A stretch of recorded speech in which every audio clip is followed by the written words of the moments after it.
All right, this is an intro video for a 10-acre tract with over 400 feet of direct frontage on the Niangua River in the White Ribbon Trout Fishing section of the river, to be precise, which is pretty awesome. Um, Not only does it have over 400 feet of frontage on the Niangua, but if you look here at the property, which is outlined in red, directly across the river is the Barclay Conservation Area, which is over 400 acres of conservation land that's open for, I believe, for hunting and for recreation. There's some trails. There's some excellent, specifically one that I'm thinking of, one really excellent access point into the water here on the south side of the Barclay where you can park and put in your canoe. You can actually do a little mini float right down to your very own property, which is pretty cool. But so you've got the conservation land right across. One of the other bonuses is you'll never have anyone building on the other side of the river, so it really helps to maintain your privacy in that it's conservation land on the other side. So pretty sweet, really. Let's zoom out and we'll kind of go from a distance, and then we'll go back in and we'll get a good look at the property. But zooming out here, so here on the lower right, this is Lebanon, Missouri, on I-44. A couple hours northeast to St. Louis, about an hour or a little less southwest to Springfield, Missouri. To get to the property from Lebanon, you just go west on 64 for 10 or 12 miles. This is Bennett Springs State Park, beautiful state park, and that's also where they have the trout hatchery, where they raise the rainbow and brown trout, and they release them into the Niangua River right here. So there's about a 12-mile stretch of river here where you can actually fish for rainbow trout and brown trout, and this property has direct frontage within that 12-mile stretch. So pretty amazing. I'm told the White Ribbon section of trout fishing goes from Bennett Springs past the property to the Prosperine access. So that's your area for trout fishing. Also, it's interesting to note that the Barclay Spring, we'll look at that when we get closer, but the Barclay Spring empties into the river just a few hundred feet down from the property, and I'm told that's an excellent area for trout fishing because they tend to congregate in that colder water. So now to get to the property, like I said, west on 64, just before you get to the Niangua River, you'll take a right onto Marigold Drive, and you'll follow that all the way up to the property. The property has direct frontage on Marigold, so it's got a few twists and turns, couple Y's in the road. Just stay to the left each time, and you'll eventually come up to the property.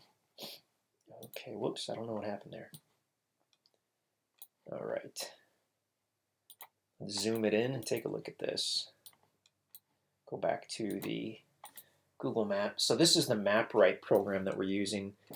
We'd be happy to send you the direct link for this specific map. All you need to do is get the MapRight app on your phone or tablet, and we can email you the link. And then when you go to view the property, you'll have this map on your phone. And well, the way it works is you get the free app. We send you an email to your phone or tablet. You open the email and click on the link, and it will ask, do you want to open this link within your app? You'll say yes, and then this map will pop up, and there'll be a little blue or red dot to indicate right where you are. So it's helpful on the drive to the property, and it's also helpful once you get to the property because you can tell with pretty good accuracy where you are on the property. Now this property is fully surveyed. These tracks out here, we decided to have them fully surveyed with the boundaries marked. So you'll be able to see that when you get out there, but it's still helpful to have that MapRight app to kind of see what's going on. Okay, so as we look at this, these tracts, there are, I believe, about 20 private tracts out here. Very low number of tracts. This happens to be tract 15. The yellow lines that you see are road easements. This dashed or dotted line is the electric line. By the way, this has not only electric on site, but it has an actual meter with, I think, a couple RV plugins and some other stuff. So, I mean, it's good to go here.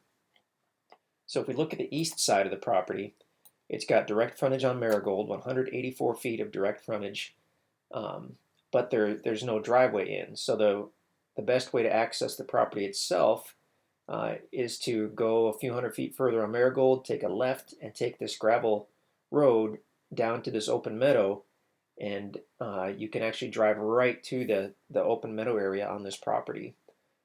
So like I said, the yellow lines are road easements. Most of these are existing roads. This particular yellow line that runs parallel to Marigold, there is not an existing road there, but the easement is in place. So there could potentially at some point be a small road there on the easternmost side of the property, which could potentially give you access without having to cut a driveway in off Marigold. Although, when we were just out there, it doesn't look like it'd be very bad, especially on this northern part of the road frontage. It looked like, honestly, a couple hours with the chainsaw, and you could probably pull right onto the property. So you'll notice there are some other roads and trails on the map here that you can see, and you'll see them when you're out there. Those are not easements. Those are just existing trails that meander all over the place. Just the yellow lines that you see on this map are the road easements. Okay, so if we're coming to the property, what we can do is we'll go up, take a left, pull through the gate, go down the hill here, and then you get to the meadow in the bottom, hang a left, and proceed a few hundred feet to the open meadow area on the property, if that's where you're headed. From there, you can walk to the river. Alternately, there is one little spur road that crosses over the center of these tracts, and you can, the guys are working on widening that out right now, but you can take that to get to this middle section of the property, and there's some beautiful, like a cedar grove almost here. There's some beautiful, nice trees in here.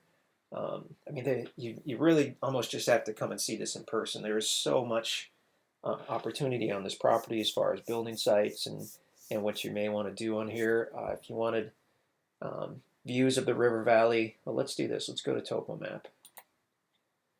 So what we have here, topo maps can be tricky, especially if you haven't used them before, but basically each line, the space between the lines indicates an elevation change of 20 feet.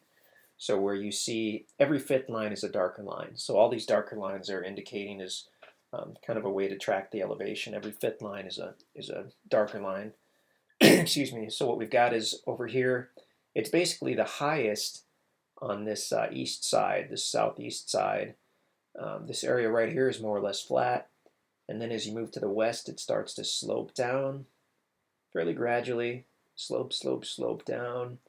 You get between these two easement roads, and there's actually kind of a miniature, I don't want to say ravine because it's only 10 feet deep, but I mean, it's like a miniature ravine, and that's got a tiny creek bed in it that feeds the river here. And then this whole area, this whole meadow area is flat, and then one final slope down as you get to this huge, beautiful river bottom area. Okay.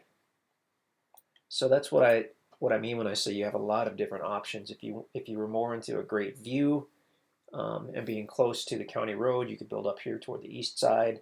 Lots of potential sites going down, and then obviously one of the best sites for many people is going to be this meadow area here on the eastern side. I'm sorry, the western side. From there, you could easily create a trail right down to the river. Now, this wooded area here where it slopes down again, this is going to be flood zone.